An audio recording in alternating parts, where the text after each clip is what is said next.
Baseball fans, BetMGM is giving you the chance to win a prize every day during the baseball season. Step into the batter's box for BetMGM Swing for the Fences free-to-play game. Pick any area of the strike zone and take your best swing. If you get a single, double, triple, or home run, you'll receive a prize. Smash a home run to collect a bonus bet on us. Just log into your BetMGM Sports account to get started. Then visit your promotion section to access the Swing for the Fences free-to-play game. You'll score a prize if you hit a single, double, triple, or home run. There's nothing more exciting than going yard, so swing for the fences with the king of sportsbooks. BetMGM and GameSense remind you to play responsibly. See BetMGM.com for terms. 21 plus only. Iowa only. Existing customer offers. Subject to eligibility requirements. Rewards vary depending on market and expire 24 hours from issuance. Please gamble responsibly. Gambling problem? Call 1-800-BETS-OFF.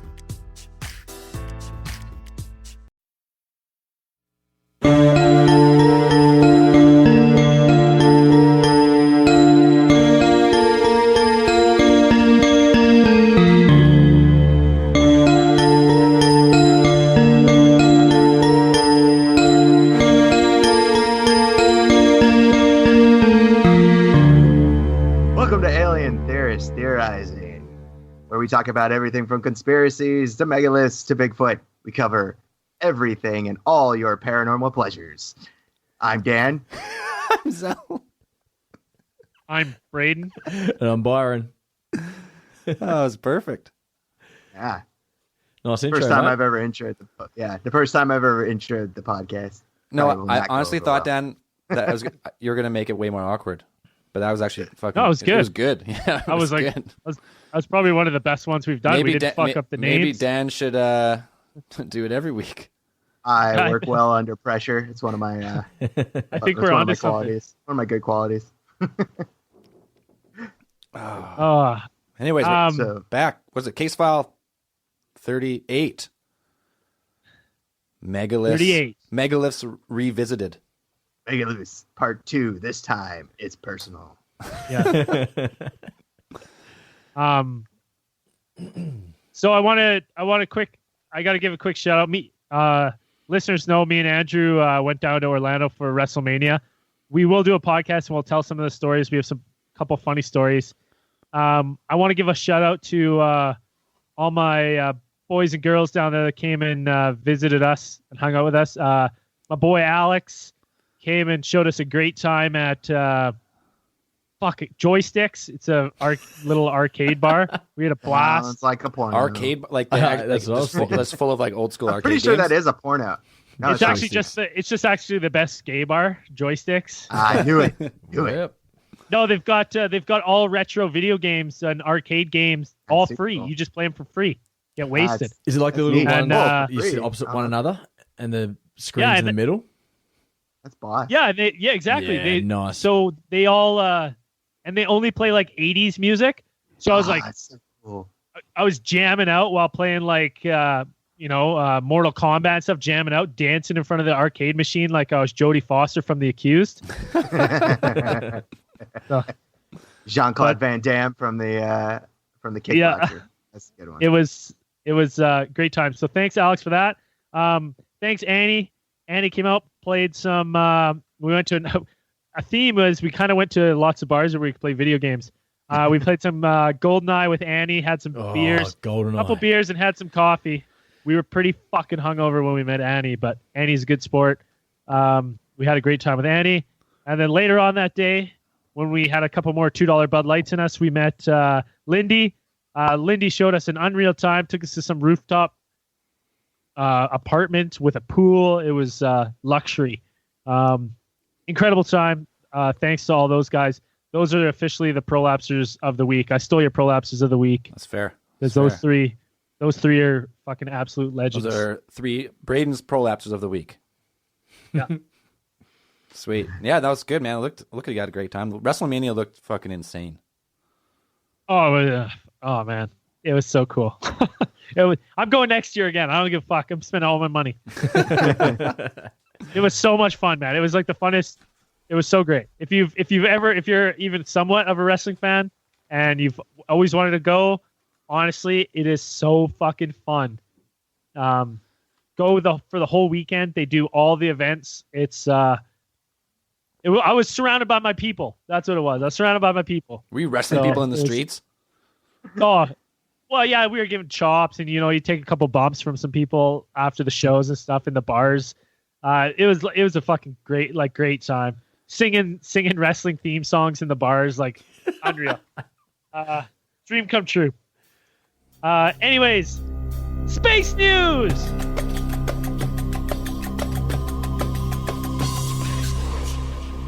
Space news.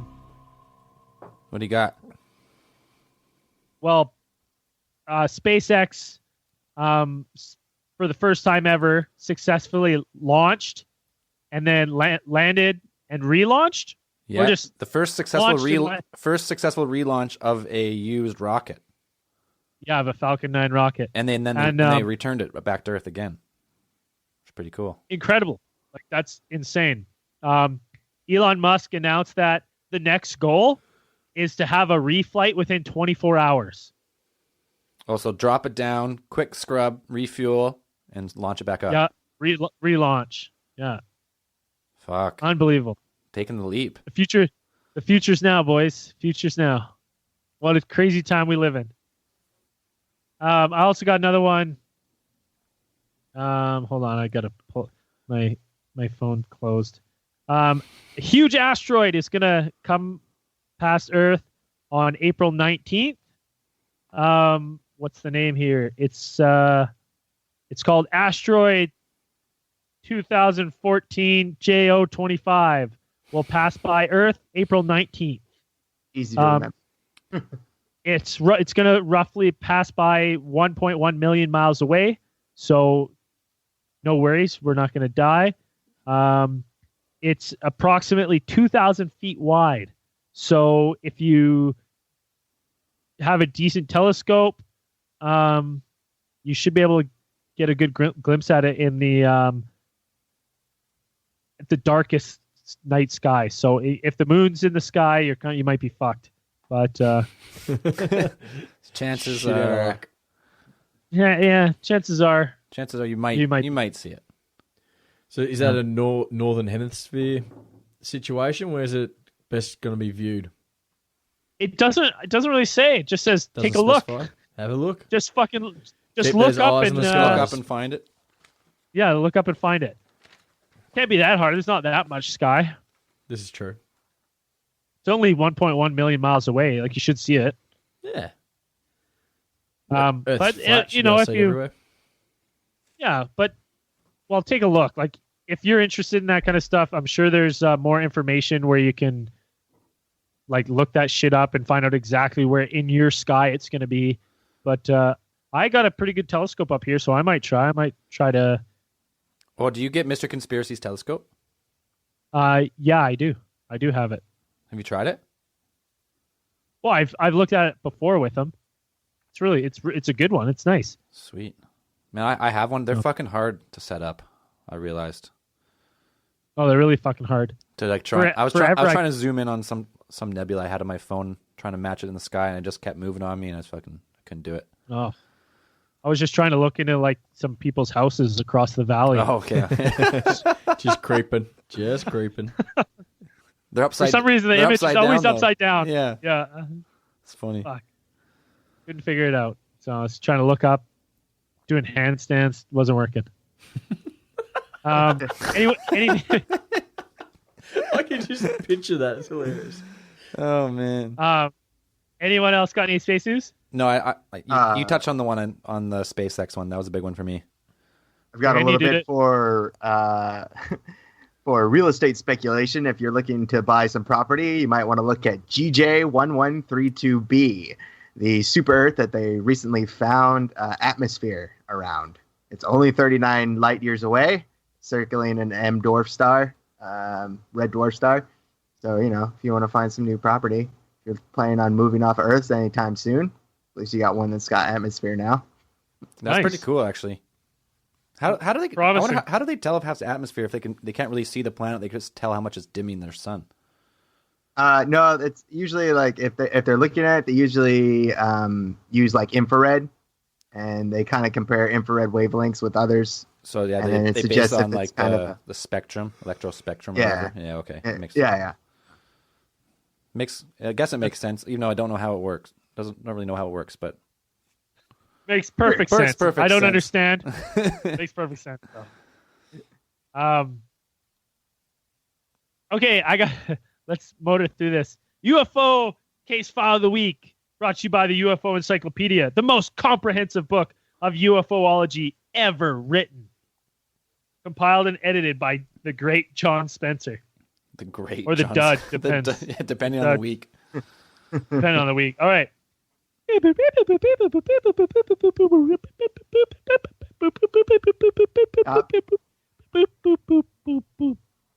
It's gonna let it just keep going for a while. I was gonna let it go for a while. They got tired. Boo. Machine broke down. Okay. All right. Oh, Yeah, that's the best when I kinda you start grunting. Well, you here's know the it's gonna thing. be good.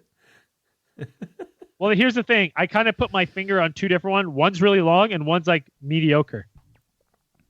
You're not drinking? You're not drinking, so you could probably read the long one. Okay. Maybe not. The Janos. The Janos people. A routine abduction in June 1978 A routine. in Oxford. Yeah, I don't know what the Routine. fuck that Normal. means. Normal. Yeah, Happens all the time. fucking routine one. In Oxfordshire, became the subject of a book by Frank Johnson, The Janos People. Husband John, wife Gloria, their own daughters, and John's sister were driving towards the... Oh, fuck, I'm going to say this wrong. You guys can make fun of me because I know it's a popular place. Gloucester? No, it's in England. Gloucester. No. Gloucester. I think it's Gloucester. Gloucester. Yeah, Gloucester? Gloucester area. When they saw a UFO, get out of town. Fuck. They experienced strange imagery, a house that apparently does not exist, repeated sightings of strange scenery, and time distortion. Their car seemed to take control of itself. All of these are familiar components with other abductions, and particularly the case of Bite Bridge in South Africa.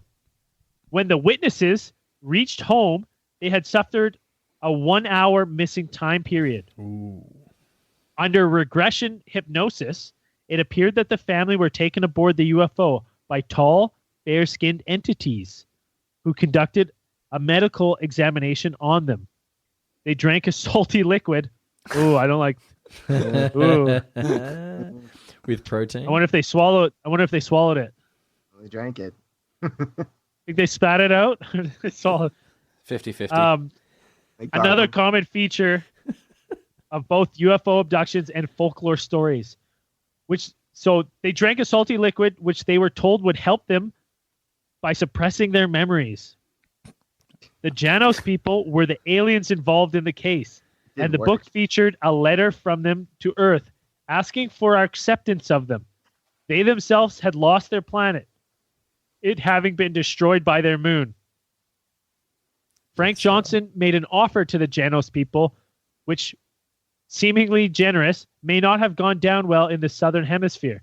What the fuck are they talking about? What are you reading here? Yeah, he suggested that the people of New Zealand clear off the island to give the homeless aliens a place to live. I agree. There's no point. Jesus. Get out! Get those fucking Kiwis out of here. Get out of there! You need You know, to make room. who elected Frank Janos Johnson people. to be the fucking ambassador? Yeah. Where does he get the authority to kick people out of their own country? Who does he I don't think he is, Frank Johnson? He's no Ron. Who the hell he's are no these Ron Janos Pond, that's people for think sure. they are? You can't go They to say the we it's do real. not have a great track record with refugees. No, especially in sending people to Australia and New Zealand. That's fucking hilarious. Kick off all the people in New Zealand so they can live there. Get out. So Ah. is that it? That's it. That was bad.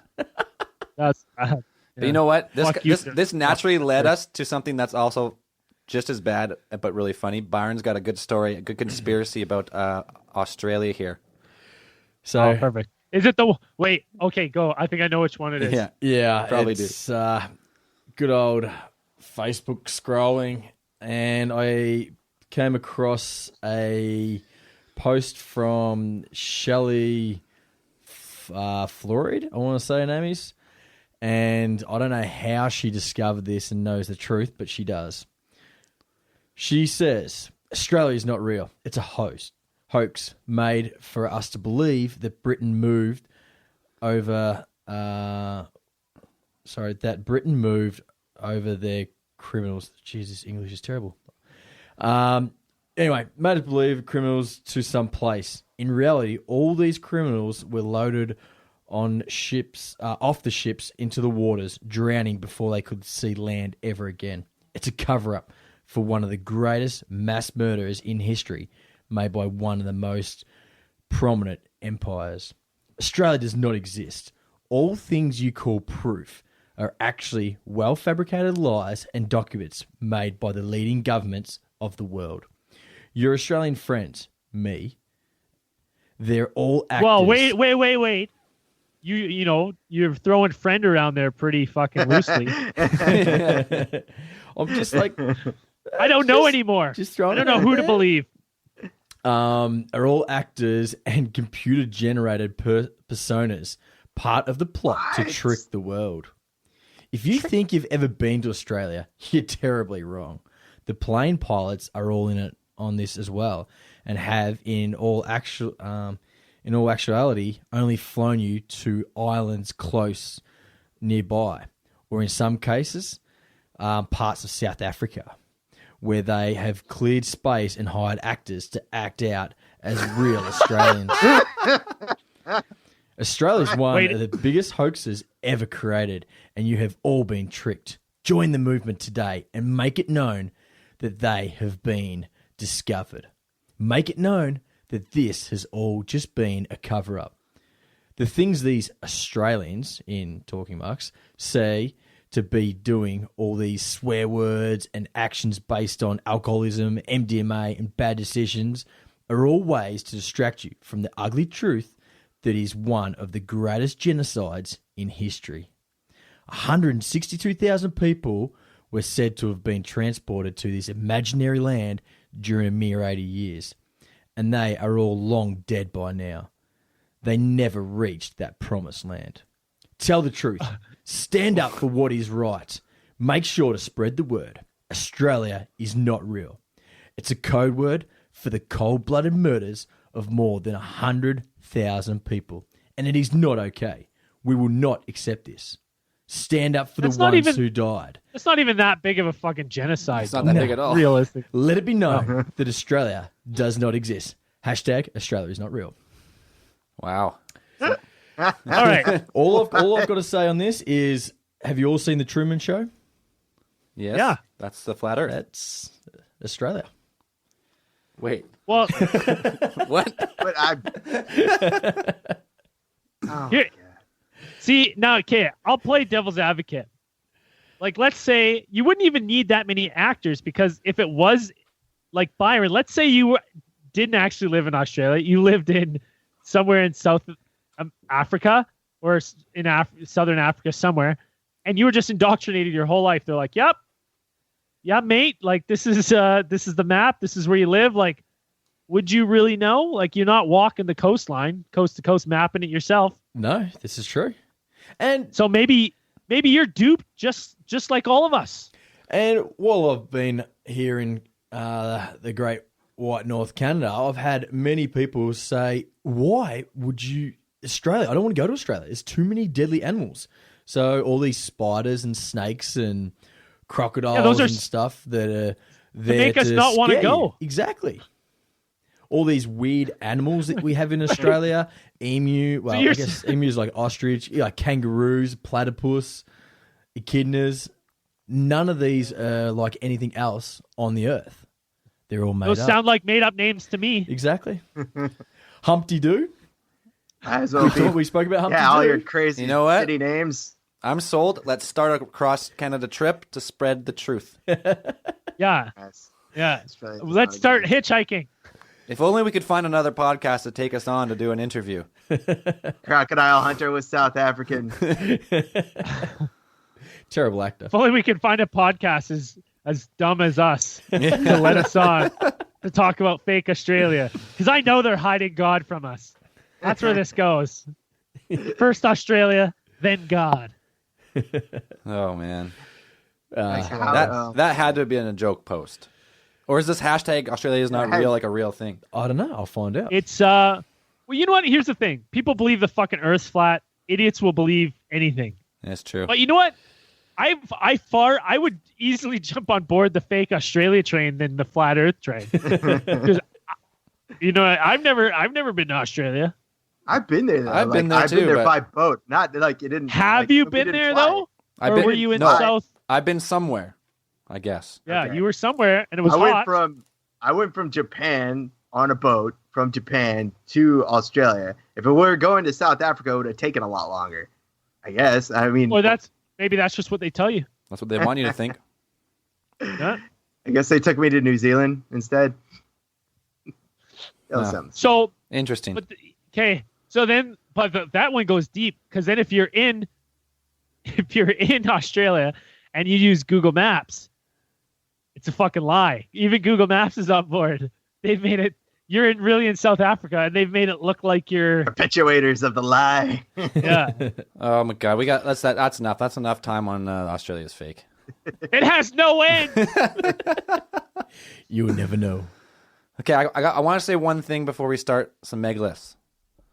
Everyone heard the news and read the articles of the fucking state's attack because of the gas, right? Supposed gassing of the citizens. Oh, the Syria one. Yeah, the attack in Syria. I just want to make it known this is the exact same thing that happened in Iraq. They give they give the fake they give the story, the huge propaganda with no backing claim, like no proof, and they end up in war right away. So it's gonna happen. It's just repeating itself all over again. It's so crazy. I don't think there was any chemical attack. Well, and if there was, it wasn't done by Assad. It would have been done by some like CIA operatives or like some type of special team to like stage like a false flag, right? I don't think because like I'm pretty sure Syria had like the UN like committee there doing like a review of like situation and Assad was like he was just getting back in the good books on the UN and all of a sudden now he just gasses his people and the states are like, oh yeah, we got to do that, and then all of a sudden they fire all those missiles. It just seems like it's like repeating itself all over again. A lot of missiles too. 59 Right? Tomahawk ballistic Fuck yeah. missiles. That is a lot. Oh, I don't know if there's any truth to the claim, but I kept reading the post of Trump has stock in that company. Oh, that makes the Tomahawks? Tomahawks. Yeah. I wouldn't be surprised. Oh. They're like, We gotta make some money here. he wanted 60, and they're like, okay, like we're going 59. We can't do 60. This is ridiculous. Get a price break at 59. The airport's gone. It's like, oh man. Anyways, We've destroyed all their single prop planes. I want to talk more about it, but I don't really have. That's like something you really need some good backing facts, so I don't have it. I'm just saying, like, it's been country after country, and the same type of thing happens over and over again. Yeah, it's reminiscent of a lot of events that have happened in the past, so it's not anything unusual. And like all these countries, all try and denounce the U.S. dollar for a gold-backed currency.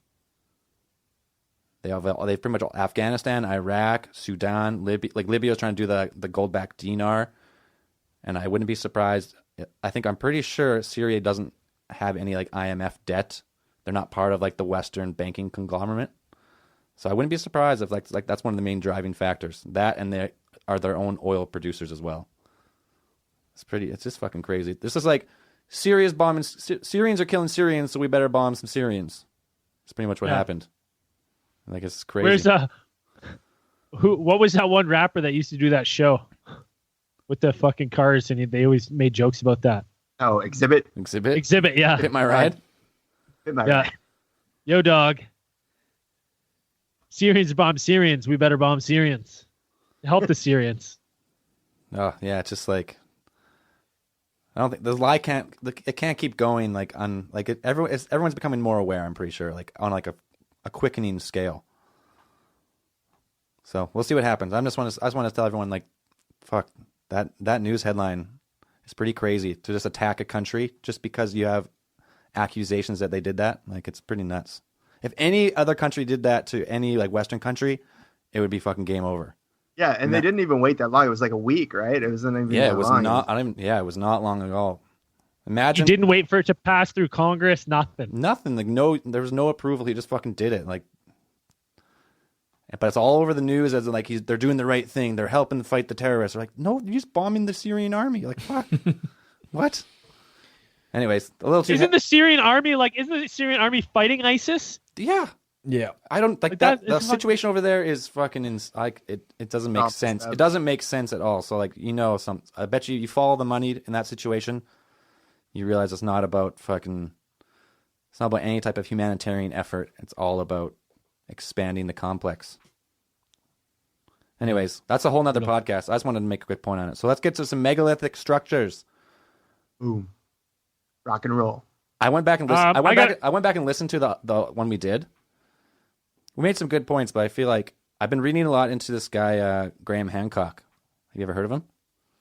I like his name. Yeah, great name. And he's got a lot of good theories on the megaliths. So I don't know, how do you want to start this? Do you want to go? Braden, start with those Bosnian pyramids. Well, I got a kind of a short one we can lead with. Sure. Okay. It's just interesting. Okay, so on the island of Malta, in 1902, workers were digging a hole and they broke through a ceiling of an ancient temple. It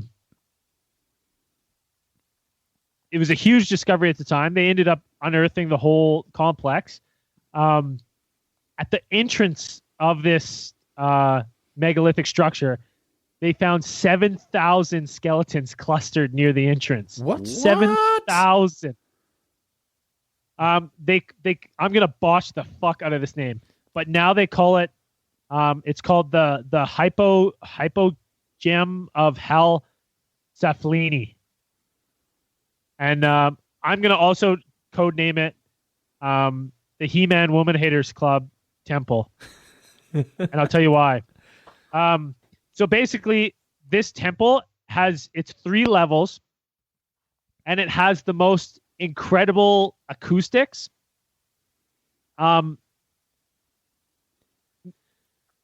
You can get your voice to reverberate through the entire complex standing in certain spots, but the thing is that it only works on speaking voices between 95 and 120 hertz, which is more in the range for men. So a lot of women's voices don't generate the same effect.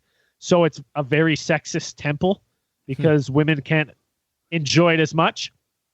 Maybe women Well, they back just maybe can't be women back heard. in the day had deeper voices. Maybe. Well, they just don't want the men didn't want them to be heard. But there's if you're a man and you're chanting at roughly 110 hertz, the entire complex, if you're standing in these certain areas, the entire temple complex turns into this bizarre trance-inducing room that like beats your voice. It's insane, and people say it enhances your religious experience and it activates the like creative side of your brain.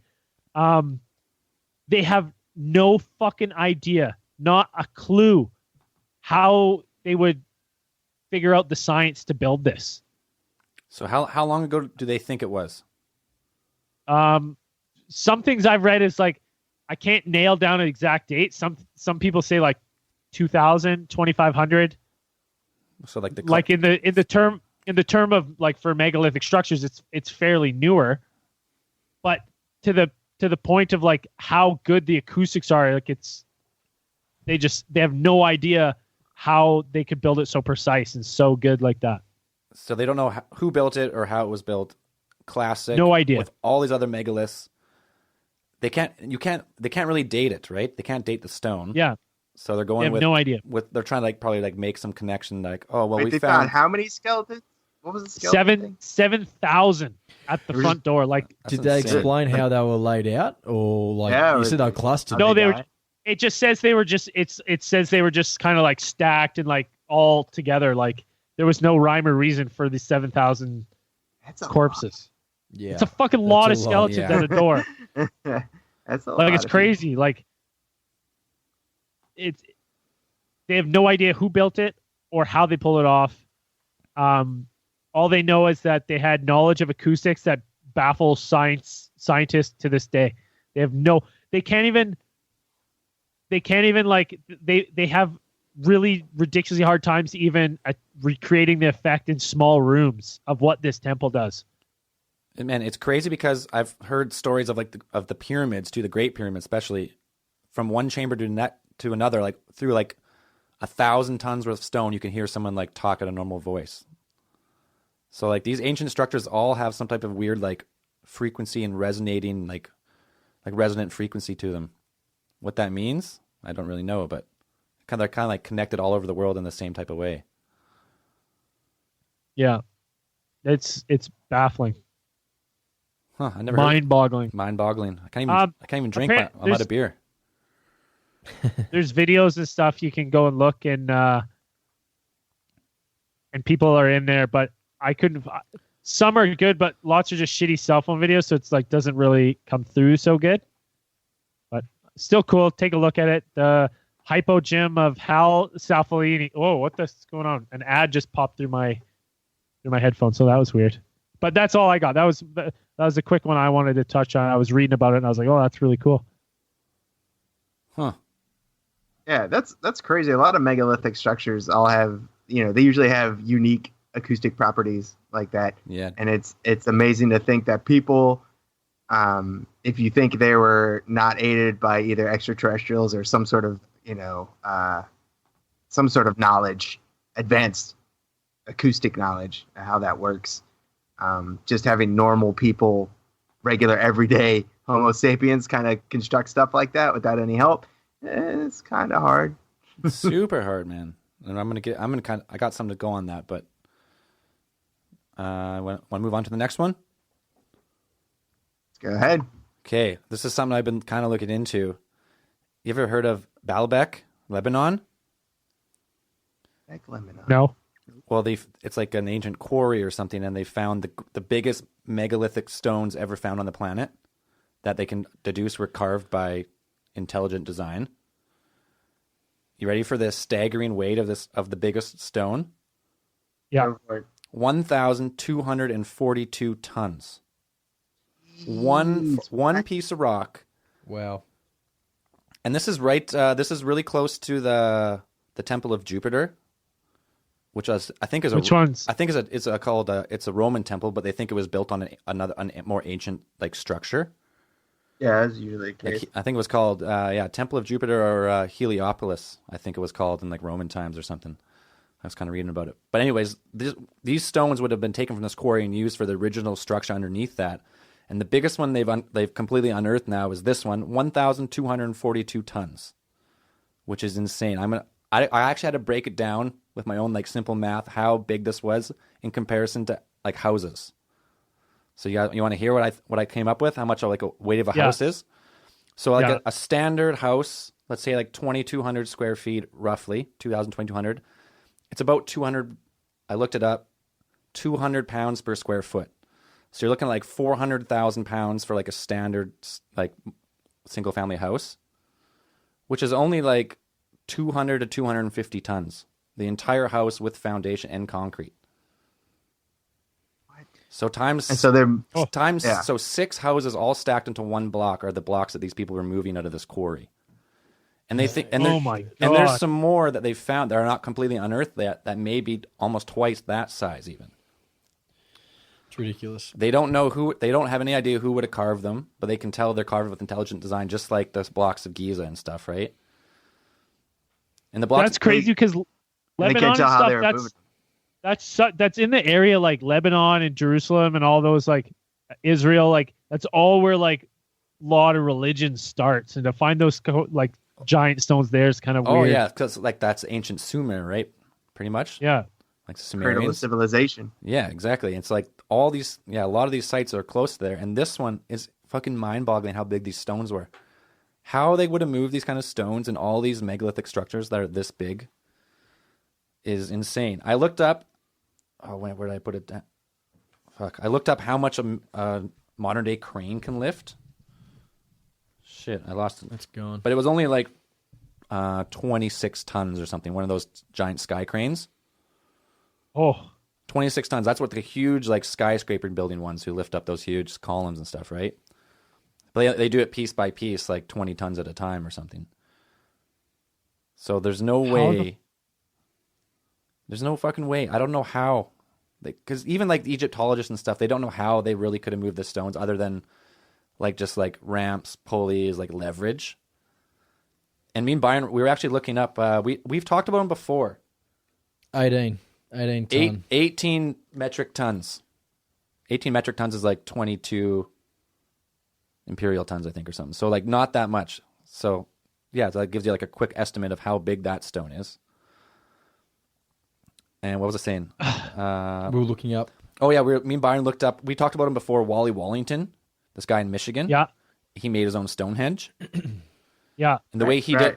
did it by like his stones were only I think 2 tons was the biggest one, or 2.5 tons. So like a huge slab of stone to move by yourself. But he moved it. He did have like ramps and pulleys, and he would get it like leverage onto like a single like axis point, and kind of like turn it, and then put another hard rock underneath, and then turn it again, and kind of like slowly wiggle his way into position.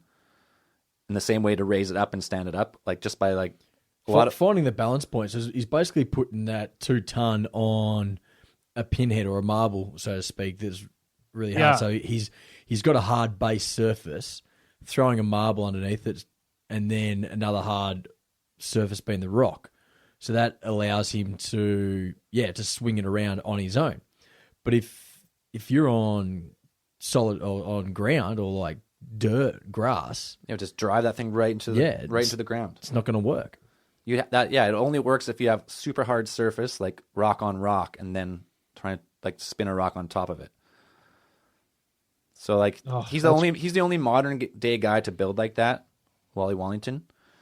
And I don't know if you guys ever heard of another like more modern example is the Coral Castle in Florida. I've heard about that. Yeah. And this guy, funny. man, what was his name? Edward Lead Shock something. I wrote it down really scribbly, but it was like in the 1800s sometime. He built this like coral castle, and it has like rocking chairs made of stone that weigh like 0.5 ton, and like these doors that are 2 tons that swivel on, like a little kid can push them open, and it's still standing, I guess, to this day. But not even anywhere close to the scale of these old megaliths. So like, I don't know. And that's just like moving them is one thing. They can move it like 100 meters or even a kilometer down the road. But then imagine trying to stack that like 400 feet in the air, Yeah, right? Like crazy. Moving it like how Is like, there? I wonder how if would there's you move is it that stuff? is it pretty much determined that they've got the rock from the quarry? Is there any chance that they like carve the rock in place from like a giant stone? what do you mean, like that the big stone there? Yeah, like maybe it was there and they carved it in place. Like they didn't move anything.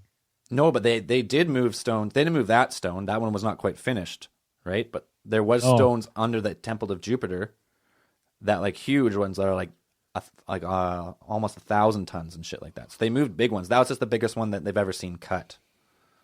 Oh, okay.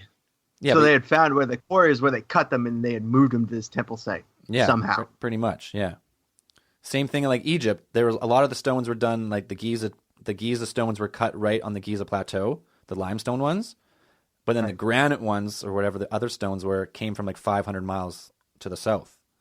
So they still had to move them like that far. And I think the stones in Giza were up to like 200 or 300 tons for like the base of the pyramid, which is still like insane. Yeah. It's just, So, yeah, I mean, that's just I think another you point. to it. find a lot of this kind of stuff. Like you find a lot of these temples and things like this. Even like places like we talked about, like Göbekli Tepe. Like even Göbekli Tepe has those huge rocks that were cut, but the ones that we see, the ones that are on top, are actually the most recent ones, and they're actually smaller. Yeah. And like the farther you go down, the rocks actually, the stones and like the size of the materials that they used are all bigger than the ones that are on top. And like even a lot of modern temples, you'll find older temples underneath because that's just the way it was. Like you know, if you were either trying to convert another religion to your religion, like you built your sacred site on top of their sacred site. So even underneath some of the Christian churches and stuff, you'll find, you know, old temples with, iconography or things like that. But yeah, the rocks get bigger the farther you go down, and you have to wonder how people got them there in the first place. Yeah. Yeah, it's crazy because then that goes to the theory that like all these, like the Egyptians and shit, they didn't build the pyramids, but they spruced them up. Maybe they put like, you know, they decorate with different rocks, or all these other cultures like built on top of old, more giant megaliths. Right. You kind of like see that kind of happen all over the world too. So kind of like that goes with like the advanced civilization, like pre-flood or like deluge or whatever they call it. That's what, Yeah, especially if you get something like, you know, if the Egyptians were sprucing those items up, there would be, you know, sometimes that's why they do find, you know, it could be a reason why they do find differences in the carbon dating. Like you get different rocks from different periods. You know, you take pieces out, you replace it with another piece, and it's more recent.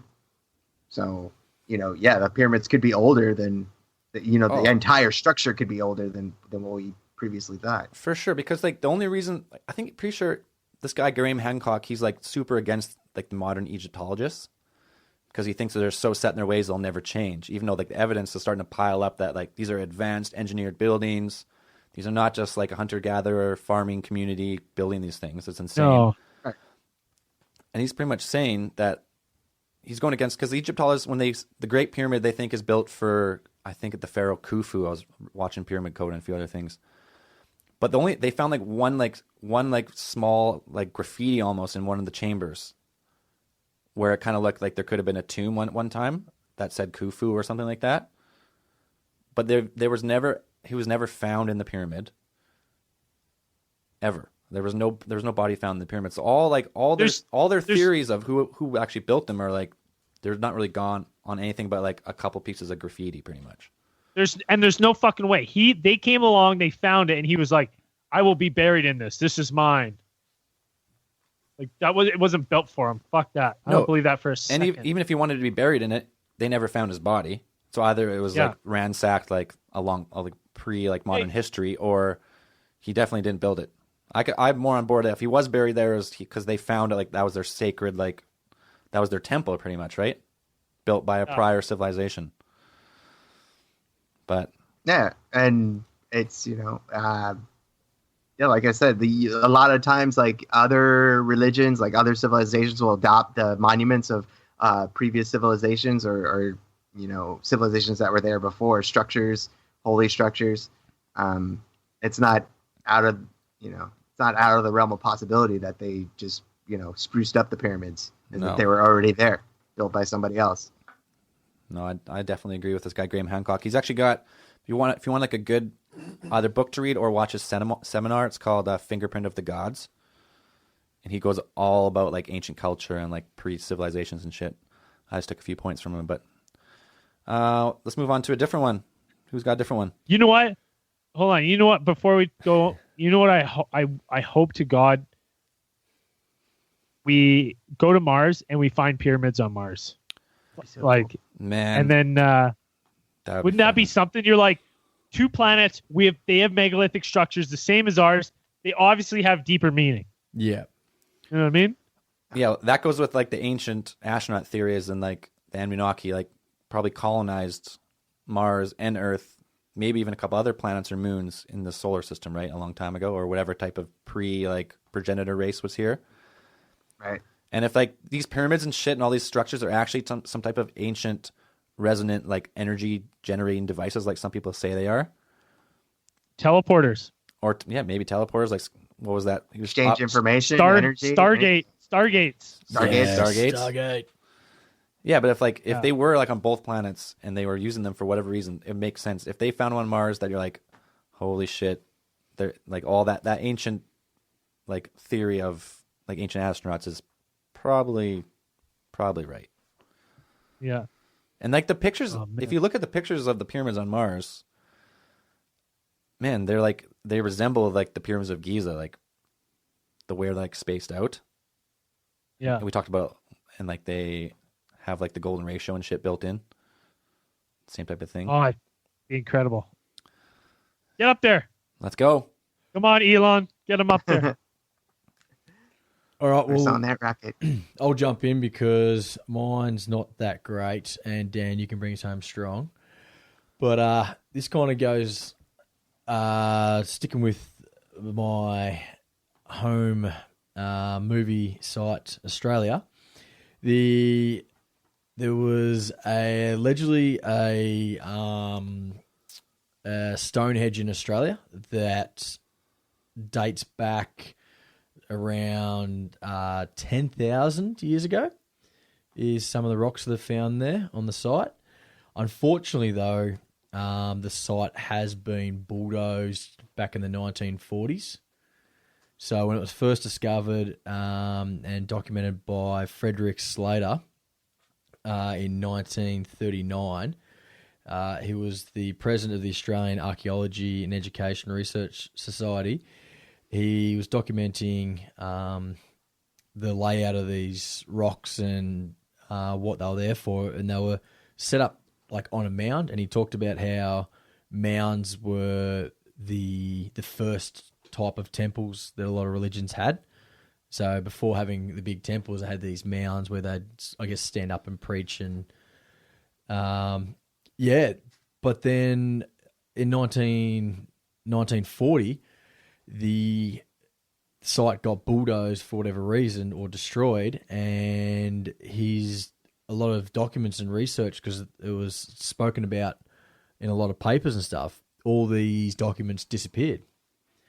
So, and it wasn't until 2013 that they unearthed these documents from Slater and have looked at them, and then a father and son team have actually gone back to the site to try and discover more and see what they can find, and they were able to find these two stones there that date back 10,000 years ago with etchings on them. And they say that the rock is that hard that even today's, I guess, hand tools like chisels and stuff are unable to carve into them because the rock's that hard. And back when these rocks were like 10,000 years ago, they wouldn't have had the tools. They have like a little like spear trying to like. Yeah, or any modern, I guess, like water jets or anything to engrave the etchings on them. But it's said that there were about 181 stones all standing up on this site, and some of them were made out of sandstone, and the closest sandstone deposit is 20 k's away. So not a long distance to cart these rocks, but still not in that area. So they don't believe that they formed there naturally and were moved by man. And the other thing, the carvings and stuff on there, there was lots. Where is this? Shit, I've lost it. Anyway, the etchings and stuff, it was like hand. There we go. The language is a combination of hand signs, letters, sacred signs, and body parts. And Slater had compiled over 28,000 words in this language. So Slater was claiming that this site was occupied way before people left like South Africa. So that's where they believe like man started, and then we spread from there. So, So it doesn't fit with like the modern migration theory of humans. Yeah, so they believe that I guess the Australian Aboriginals were actually a lot more higher intelligent than what is currently presumed of them, I guess. Yeah, because they think they've been the same, like unchanged for like thousands of years, or like same tools, they're- same everything. They fairly recently, a DNA study was found that the Aboriginal civilization of Australia were the oldest of human, like the oldest civilization of humans. Yeah. like oldest on the planet, dating back like 50,000 years, Yep. which is crazy. Which is before, that's pre-Ice Age, Yeah. that's before Ice Age. And like it's not unusual for, or at least there are evidence of like civilizations that were previously advanced and then fell back, and then you can just look at like Easter Island, for example. Like they raised all their moa, the giant heads on Easter Island, and then the civilization pretty much wiped itself out and went backwards. Like Right. it could have been from climate change. Like Australia looked a lot different 50,000 years ago. Yeah, it looked a Oh, lot yeah. like South Africa. Yeah, it could have been a lot more habitable. It probably looked a lot more habitable than it does now. So it wouldn't be unusual. Maybe they had a civilization more inland, and then it just like water dried up. Water sources changed, animal migration patterns changed, and the civilization just crumbled.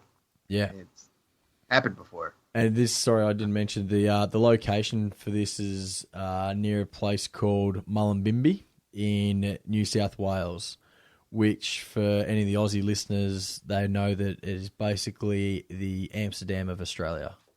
The Amsterdam? Yeah. South Africa. Of South Africa. Mushrooms grow wild, and it's quite a nice, relaxed, hippie town, so to speak. It's like Nimbin. Yeah, All right. very close to Nimbin. Oh, Okay, hey, that leads me into something a little. Now we're talking about the Ice Age and shit. Graham Hancock goes into like great detail of like if there was a past civilization like pre-Ice Age, because a lot of these structures now they can carbon date like the organic material that's been buried with them to about 12,000 years ago. And he's saying, if I'm going to go with this ice age theory here, where it says the world is in like a deep freeze, pretty much. Geologists think for about 100,000 years, like North America was mainly under ice, like as far south as like Mississippi, and the whole like Europe was pretty much under ice, like, and all of a sudden, really quickly, the ice caps melted like over like 1,000 years. And he goes with his theory is that there was a great cataclysm on Earth, like either an asteroid struck the pole, or some type of like asteroid. Or some type of global climate change that happened so rapidly that's where all these stories of the flood from all these different religions all kind of come from. His theory is either there was like an asteroid hit the poles or something, and it knocked such a huge portion of the ice into the ocean that it flooded like 300 meters in and 300 meters up of the entire planet in a relatively short period of time, like over like a month or something. That's one of his theories. Another theory is that climate change happened very rapidly, and the top of these gigantic ice caps turned into these huge lakes, and eventually that pretty much melted down and unleashed like a gigantic iceberg, pretty much, like the size of Greenland, and that also flooded the Earth really quickly. And that's why all these stories of Atlantis and all these stories of the like biblical floods and shit. That's where he thinks that all these central theories came from, and there was a super advanced civilization, maybe not like space like flight advanced, but like advanced enough to like build the pyramids and all this shit. And the majority of them are wiped out off their coast, like their big cities and stuff, and lost a lot of the technology. And then over like a couple hundred years, that civilization was just completely lost, and just like the stories passed down, pretty much the only thing that kept it alive. And after like a while, these civilizations came back to these old monuments and like repopulated them, pretty much. That's pretty much his theory in a nutshell. that's a good theory. Yeah, It that kinda- moves on to that goes with mine. When I talk about my megalith instructor, I go ahead and looked up again the Yonaguni formations in Japan. Off the southern coast of Japan in the Ryukyu Islands, there's these formations which are relatively famous now. They found them in the 1980s. It was a popular dive spot because it has an unusually large congregation of hammerhead sharks around that area. And after they discovered these formations on the seafloor, they're very unusual. If you take a look at them, a lot of them are built. They comprise mostly of sandstone, but many people have studied this, including Masaki Kimura, which is he's a professor emeritus and on the Faculty of Science in the university in that area, and he's visited the place over 100 times in the last 20 years, and not just him, but other scientists as well. And nobody has come to. I don't think anybody's come to an actual conclusion on what they are. I mean, if you've watched Ancient Aliens, have you seen these formations? Like, No, I haven't. I haven't seen that. No. Nope. No, like if you watch like a lot of, they always bring them up in Ancient Alien theories and things like this. These formations, they look like they are cut, like flat. Like there's, they find formations that look similar to examples of pillars, columns, straight walls, and even some formations look like they may have been some sort of representing animals, things like that. And they're huge. Like they can't. A lot of people say that they're natural formations because they can't find any evidence of like separate stones being placed together. But people think that maybe some scientists like Kimura think that these places would have been maybe they were natural formations because sandstone does break along straight lines, especially around Japan, which is chock full of tectonic activity. If you've ever been there, it's always earthquakes and you know they got volcanoes and things like that. And maybe these sandstone structures were modified by humans. They're underwater now, but during, like we said, the Ice Age, the sea level was about 130 feet lower than what it is now. And these structures would have been above water before that hand. Yeah. And could have been, either populated by this, our super advanced civilization, which had spread that far into that Asian area. And if we're talking about like Ice Age and like how far that is, especially it doesn't take like if you might think that it's just some global catastrophe that could wipe out a civilization. I mean, that's not really the case. Like we see civilizations that were wiped out in a couple hundred years just by a little bit of climate change, like maybe just the difference in weather patterns or rain. Yeah. I mean, if you look at in Cambodia, Angkor Wat, it's a huge temple, and it's an amazing marking of like a civilization that had obviously advanced architectural knowledge to build these amazing temples and all these great things. Just look, it's a World Heritage Site. You can look it up. But that civilization crumbled just because of pretty much climate change. Like the area that they were in had a drought for like 20, 50 years, and that entire civilization just broke apart. Yeah, the food dries up, crumbles. Yeah. Yeah, and the jungle, places like that, the jungle reclaims everything. Even ancient Aztec, things like that. It doesn't take like 1,000 years. It just takes a couple hundred, Yeah, everything's overgrown and buried pretty much. Also, like it makes sense that like ancient civilizations would have built their complexes closer to the ocean because they would have been fishing and using it to survive. Resources and stuff. When the water starts approaching, and they're just like, fuck. Yeah, because if you build like all your main factories and shit close to the ocean, like which we do for most part, and like our shipping ports, if all that flooded in like a short period of time, and you didn't have time to rebuild that stuff, and you started losing technology, like lose technology at a rapid rate, and within probably 10 or 20 years, like your civilization, you knew it, is pretty much crumbled. Especially if you're building on an island and stuff. If you were an ancient colonist, like you probably would build your city on an island or something like that. It's safe, or build your country's capital, your civilization's capital on an island or something like that. And like say Atlantis or something like that. It's safe.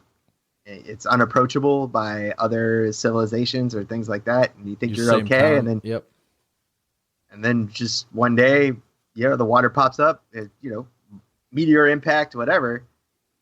And you're underwater the next day. Yeah, exactly. Yeah. Okay, I'm gonna stay on this Ice Age topic then. I'm gonna go back. We talked about it before, but back to Pumapunku. And so this is one we talked about. Like they have these giant fucking megaliths. Some of them are up to 300 tons. So we're talking huge, like multiple houses per fucking block again. Wait, it's like, I think it's like 1,200 meters above sea level. Or no, 1,600 meters. Because what's a mile? 1,600 meters? Yeah, so it's over a mile above sea level. Super thin air. And they have this huge fucking temple of Pumapunku with these dovetail, like laser precision cut blocks and all this shit. So we've talked about that before, but what I want to talk about now is it's built like a harbor. Like Graham Hancock, he's pretty much, and him and a lot of other researchers say, like, it's built like a harbor, like has like docks or where docks would have been to Lake Titicaca, which is now like 100 feet below. Byron's cracking up. Of course. Yeah, Fucking course. I was stifling laughing. Say that again.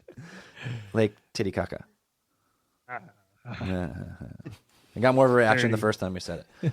But amount of time it would take that lake to recede 100 feet, judging by like what we think the climate's been like over the last so long. People think it would take about 10,000 years to recede that much. It's a pretty big lake. That's what these people have deduced, which makes sense because it's built like a harbor.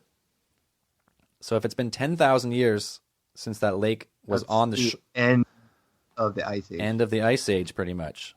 So they're saying like that was part of this and it's pretty much an entire global spanning civilization is what they say. Because if you look at these megaliths and all these pyramids, all from around the same time, which they always date to like the pyramids are like oh, they're only like they're 6,000 years old or they're 4,000 years old. But they all date them relatively the same. A lot of these places of the world. How in the world is there pyramids in you have pyramids in Egypt, you have pyramids in Mexico, in South America, you have pyramids in China, and there's places in Europe that have pyramids built all in similar structures. How would an ancient farming, barely haven't developed the wheel kind of thing yet? How would all these different cultures around the whole world all be building pyramids at the same time that look the same? Yeah, with same architecture. You might ask why we we're starting definitely to find more archaeological evidence of a global spanning civilization, and it might be that we haven't found a lot more because we're not looking in the right places. Maybe people aren't thinking about what the Earth looked like pre-ice age. Yeah, exactly. If you start thinking it that way, a lot of the water, where the water levels were, different areas, due to even earthquakes or things like that. The land has changed a lot since the ice age. There could be, for all we know, there could be pyramids underneath Antarctica, like we've seen. Okay, at least the one. Let's talk about the pyramids in Antarctica. Okay, so there's the aerial view you can see from Google Earth has 3 mountains, which look kind of like pyramids from above, but they're spaced. They look very similar to the Giza pyramids, how they're spaced, the 1, 2, 3, the mirroring Orion's belt kind of thing. So I think that's where a lot of the conspiracy comes from there. But it's that one's almost impossible to really go check. How the fuck you can't get there? There's an ice wall. Yeah, you can't get through. Any of the excavation things down there is almost impossible. It's freezing. It's freezing cold. You can't get a bunch of people down there. A lot of that land is just it would be incredibly dangerous, I'm sure. But with the way climate change is going, we'll just have to wait a couple of years and then it'll all melt. Yeah. Okay, I'm gonna go take us back a little bit farther here in the theory world. So take us back. They're pretty much saying modern geologists say that Antarctica has been covered in ice for at least 2 million years, right? So right. If you go by their theory, but those fucking maps. Yeah, I'm gonna talk about we can talk about the maps too. But if they go by their theory, it's been 2 million years since this area where these supposed pyramids that are in Antarctica would have been built, pretty much. The thing is, you can't date stone, right? Right. You can't date stone. It's timeless. You can tell by weathering how long it's been exposed to weather. Oh man, I'm probably gonna go on a huge rant here, so bear with me. Yeah, let's do it. Go for it. Okay, so first thing I want to say, I'm gonna start with how they date a lot of these structures or try and date them. And that's with the radiocarbon dating. I never really knew exactly what it was, so I decided to fucking look it up. And radiocarbon dating is pretty much it has to be organic material. So a lot of these sites, when they dig them up, they find an old a fossilized leaf or something.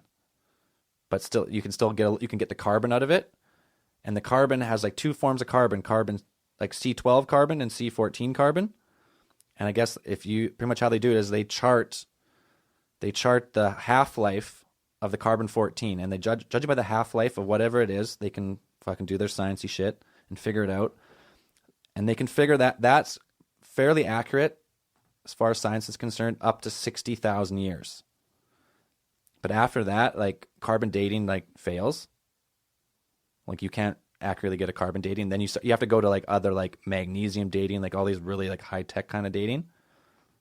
So that leads us to another conspiracy about the dinosaurs, maybe too, another time. But they're pretty much saying that a lot of these buildings that they're saying like, oh, Göbekli Tepe is 12,000 years old.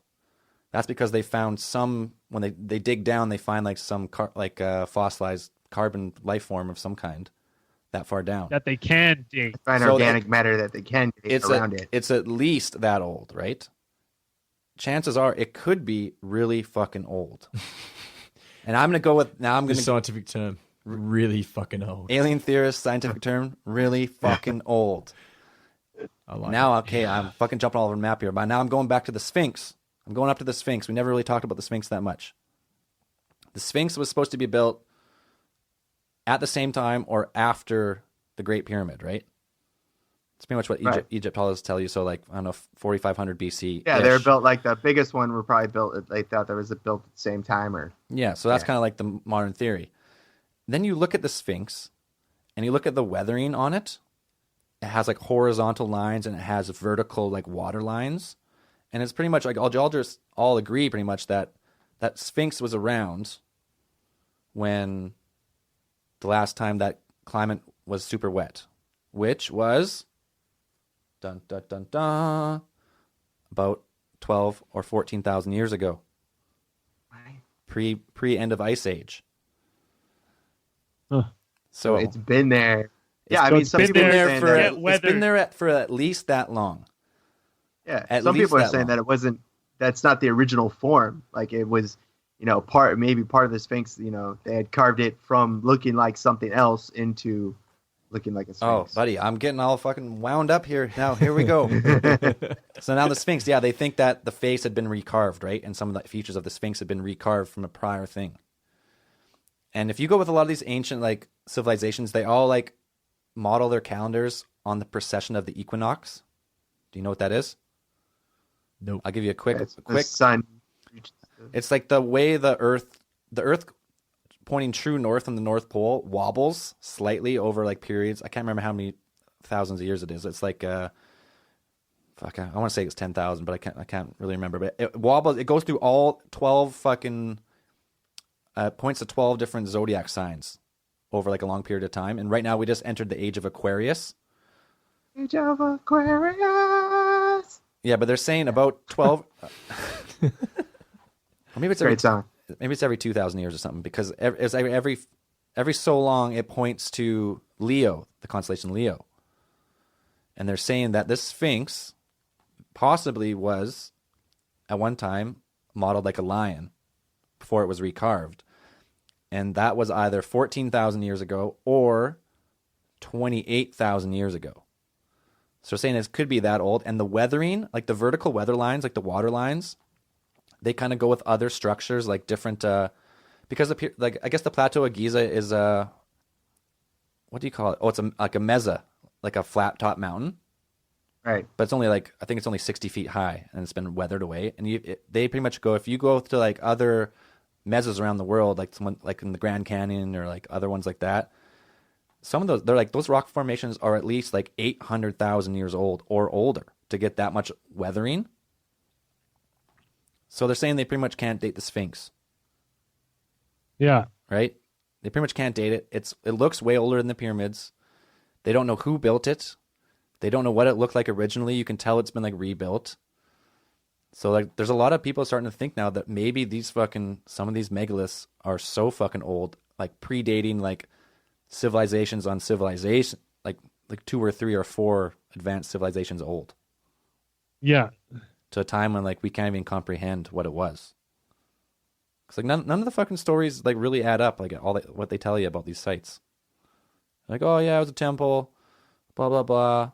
And you're like, well, how do they build this fucking pyramid with like precise like tunnels and shit through it and like feats of engineering like unmatched today? Like you couldn't do it. I just love the stuff where like it's so mathematical and where the sun will hit a certain spot every once a year or whatever it is. Like that. How do they do that? Yeah, like that's what baffles me. that type of like astronomical knowledge would only come from like a civilization who was around for like either they had super advanced telescopes that we can do and they had the physics and math that they can like predict this stuff, or it was people just watching the sky for like tens of thousands of years, like marking it down. Yeah, that's what I would think is like the people have been keeping these records for 1,000 years. And some of these like these solar events, stellar events don't happen all the time, and you would have to keep really good records to know when they were going to happen and when to build your, where to build your temples. I mean, it's crazy. It'd be so frustrating to have it built in the right spot and then wait for that one time of the year and like, oh shit, I'm out by an inch. Rip it down, start again. Let's try next year. That's what I mean. They'd have to be so advanced to be able to get that right. Yeah. Like you can't rebuild the Great Pyramid if it's off by a degree. You're kind of like, oh, take it down, fucking start again. So it's like these people who built these megalithic structures like this didn't do it with copper chisel and a hammer. They didn't. It wasn't only a few thousand years ago. I bet you these fucking pyramids have been here since the last ice age, or from like ice ages before. They could have been here for fucking ever. If they think the Sphinx to get that weathering had to be here for 800,000 years to get like because the Sphinx is kind of built like in a box, like sunken down, and the box has like the same weathering to get that to look like that. And if they say it's going to be 800,000 years or more, like you're talking like you're going way back, way back. Yeah. And I mean, if you look at some of these ways, I mean, now they're finding a lot more different species of like Homo sapiens. We had just for example, I mean, we have the Neanderthals, you have Cro-Magnon, you have the Denisovans now, you have the Homo florensis, and then there's another species that they think they just found. And this is just like they find these and they identify these species, but it's like by tiny little pieces. Like they find like teeth, and these bodies, like evidence of these species, is really hard to find. If there was another civilization that was 2 million years ago or even 1 million years ago, you probably would be really hard pressed to even find evidence or physical evidence of their existence, like biologically. Like human remains like decompose so fast. I mean, we can't even find the body of King Khufu in the pyramid. Yeah. So how would you expect to find these other temples that have been maybe cleared out by Egyptians and just like throw the bones wherever, and you just never find them? That's a really good point, because like fossils, to have a fossil made, we talked about it before, is like really hard. It's got to be like in the perfect conditions, like covered in mud, like no air, and then all. Yeah, it's a big deal to find fossils. And so like you find, it has to be covered in mud, compressed, and quick enough. Yeah, and then all like the shit leaches into the bones and creates like a calcified like rock, pretty much, right? Right. Yeah. So you find like dinosaur fossils, but they're super uncommon. And if dinosaurs really were like that popular, like populated the Earth, there was like billions and billions of different dinosaurs, and we can only find like partial skeletons here and there. Yeah, and they're around for millions of years. Yeah, if you go by their time, their dinosaurs for like 250 million years roamed the planet, and we can barely find like any fossils.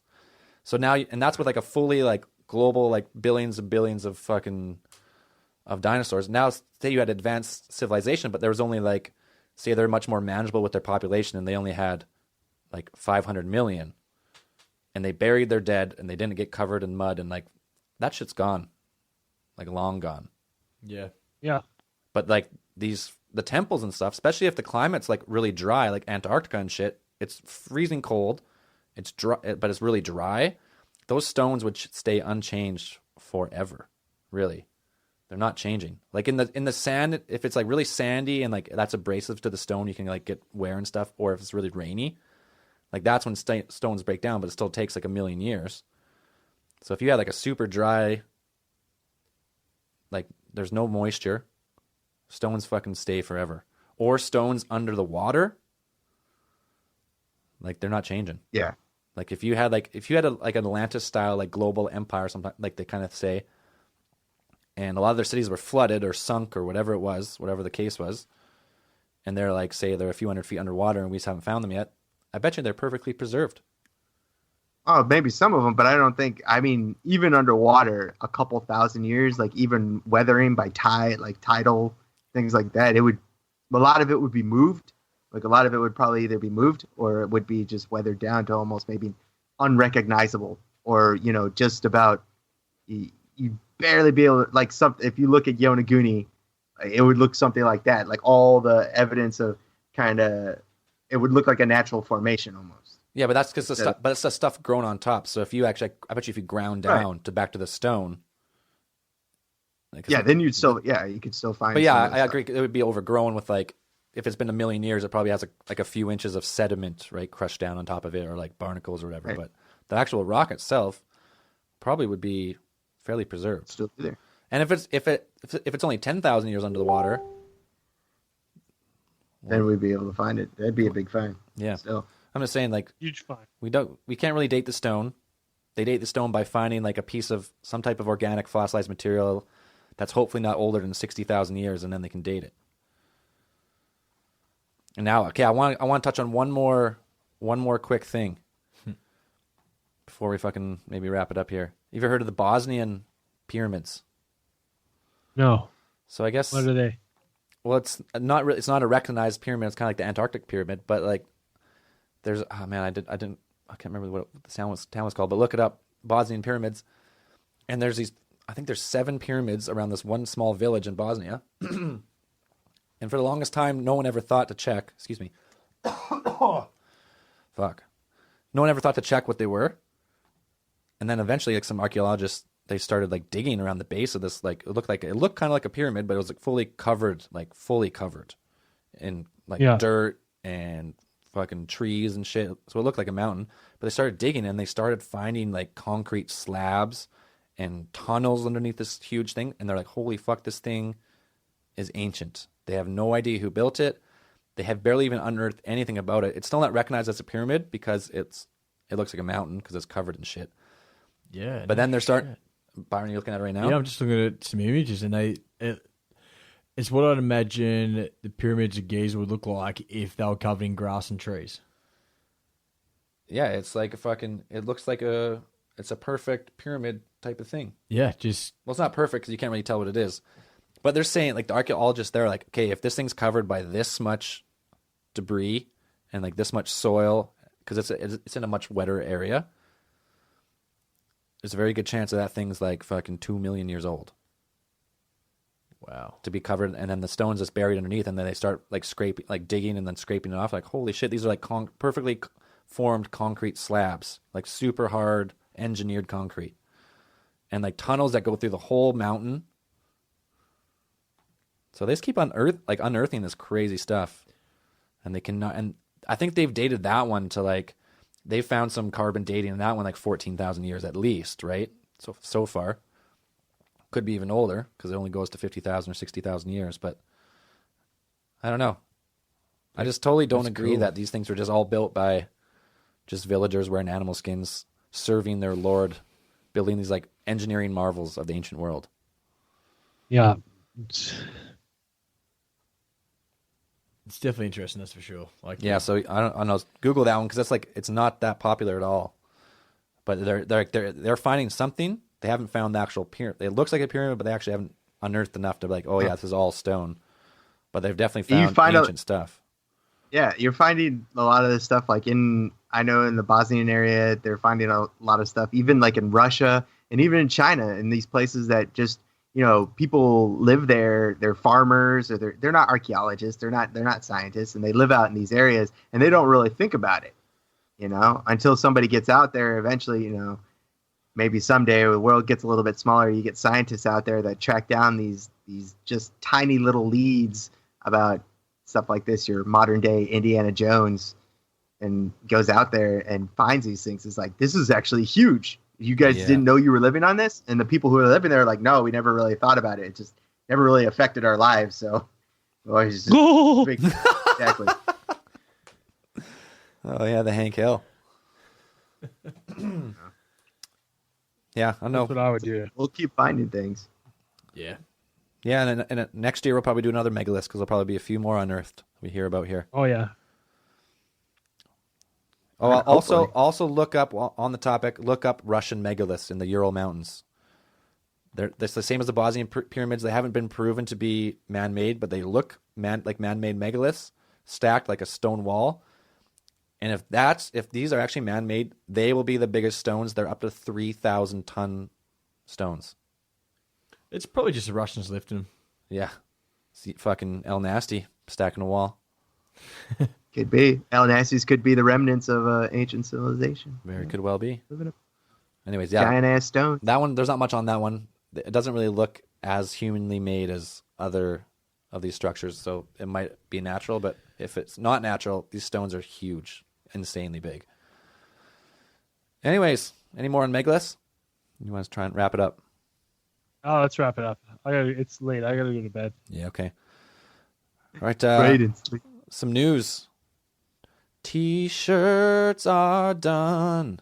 Woo! They've been done for a while, but I've been waiting to put them live on the website until everyone heard about them. Because I said I was going to put them live last case file as soon as they were in, but I waited. So people are like, "Oh, they're all sold out already?" No, they're not. I just never put the sold out sign off. We're not even being sold ever yet. So when Can you send me a picture of them? Yep, I'll put a picture on. When you're listening to this, go check Facebook, our Twitter, and our website, alientheorist.com. All the information will be on there. Very limited shirts, so if you want one, don't wait. And yeah, They're pretty Great. good. they're pretty nice. Good. Okay, I'll give you a few more. I guess it gives you some points about them here. Charging $30 Canadian for the shirts, includes shipping. That's pretty much Canada and United States. I don't know. Are we going to ship to Australia and UK? It might be more expensive. It's expensive. So if you're in UK or Australia, probably not going to work for you, unfortunately. Unless you're willing to pay. But if you really Well, want, that's the thing. if you really want one, email Yeah, us. if you really, And we'll Well, if you're gonna arrange ship, something. if you're gonna ship to Australia, just ship. Is it cheaper to ship it to South Africa? Because I mean, yeah, I think so. Probably is. It gets lost in the mail anyway. Yeah. So yeah, because they just dump it in the ocean like all those Yeah. prisoners. the Yeah. mass genocide of Australia. All that mail just goes straight into the ocean. Oh, some people, man. Some people. Some Okay. people's kids. Anyways, $30. $30 supports the show. You got to pay through PayPal on the website. There's a shopping cart. It's a little more legit. Yeah. And if you want to support the show with more than $30, that's totally up to you, and will be appreciated for the beer fund if you want. And Oh hell yeah! What? Anything else? Anything else? Anyone? Anyone? Oh, Well, as always- Wait. I gotta give a quick shout out. We forgot to give this guy a shout out. We have a friend, Oh, Darren L Rich friend. at Darren Social on Twitter, made us a sick new Alien Theorist theorizing logo Ooh, I like that. that we are. it is dope. Well, he's actually.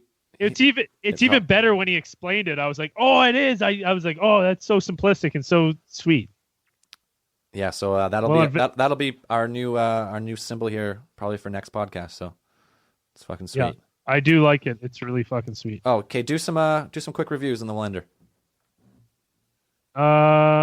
We did have a new. Hold on, we did have a new review on the podcast one. Hold on. Yeah, there was a couple. Didn't There was a couple new ones on the Like on the on Canadian one. iTunes. Yeah. Okay. Here we go. Reviews. Oh yeah, 5-star reviews. Here's the first one: is Alien Theorist Theorizing, a gift to podcasts. This is a 5-star review from Maddie D 69 78 56. Get a new username, man. That's fucking ridiculous. 69. Here we go. Blessed. This is a great podcast. Kind of freaks me out anytime I listen at night in the dark. Nightmares about Elisa Lam for days. But overall, hilarious. Knowledge boosting and an all around good time. Keep it up, boys. You're making Canada proud. Oh, That's a good one. Just don't listen to the Poltergeist one at night, mate. Trust me. Yeah. Scared Byron for 2 months. Still a little uneasy. Yeah. Yeah. Deep ass voice. Next one. 5-star review from Eyes Dash Up. Prove it. Eyes in the skies. I like A real treat to listen to these good old Canadian lads wade through the BS and be inspired by the possibilities. I like that. That's a good one too. I like that a lot. Dude, well worded. Very Yeah. well worded. And that's all. Sweet. That's all for the podcast. You already did the prolapses of the week, so that's done. And Yep. next podcast will be Braden will be in studio live. Live in studio. Not Very sure. excited. Not sure what we're gonna do, but let's play it by ear. Oh yeah, dude.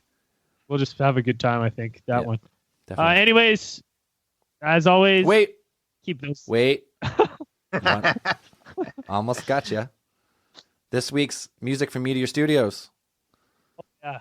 I didn't have any new bands, so you got to listen to another one. One of my songs, my band Lucky Monkey. Lucky Monkey. Yeah, this song's called Annabelle. It's a little heavier than last week, but I know I love it. But I'm biased because it's my own song, so you should like it too. All Okay, right. that's it. As always, keep those eyes. Wait. You know, I was take kidding. it back. I was done. Now we're done. Bye. Okay, now.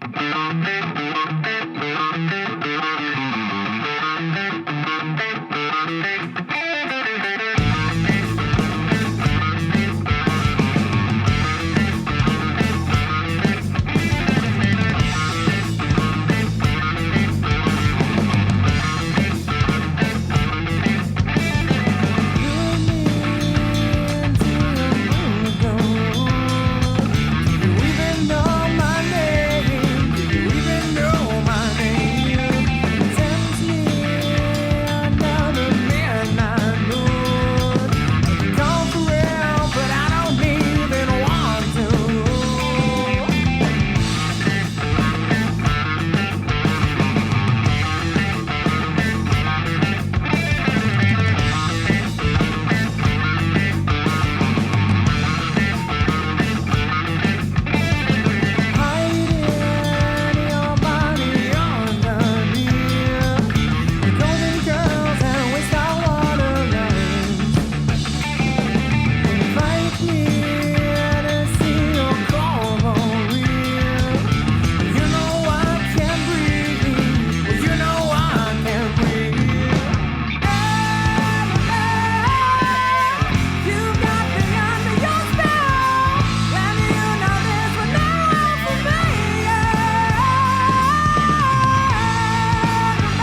Baseball fans, BetMGM is giving you the chance to win a prize every day during the baseball season. Step into the batter's box for BetMGM Swing for the Fences free-to-play game. Pick any area of the strike zone and take your best swing. If you get a single, double, triple, or home run, you'll receive a prize. Smash a home run to collect a bonus bet on us. Just log into your BetMGM Sports account to get started. Then visit your promotion section to access the Swing for the Fences free-to-play game. You'll score a prize if you hit a single, double, triple, or home run. There's nothing more exciting than going yard, so swing for the fences with the king of sportsbooks. BetMGM and GameSense remind you to play responsibly. See BetMGM.com for terms. 21 plus only. Iowa only. Existing customer offers. Subject to eligibility requirements. Rewards vary depending on market and expire 24 hours from issuance. Please gamble responsibly. Gambling problem? Call 1-800-BETS-OFF.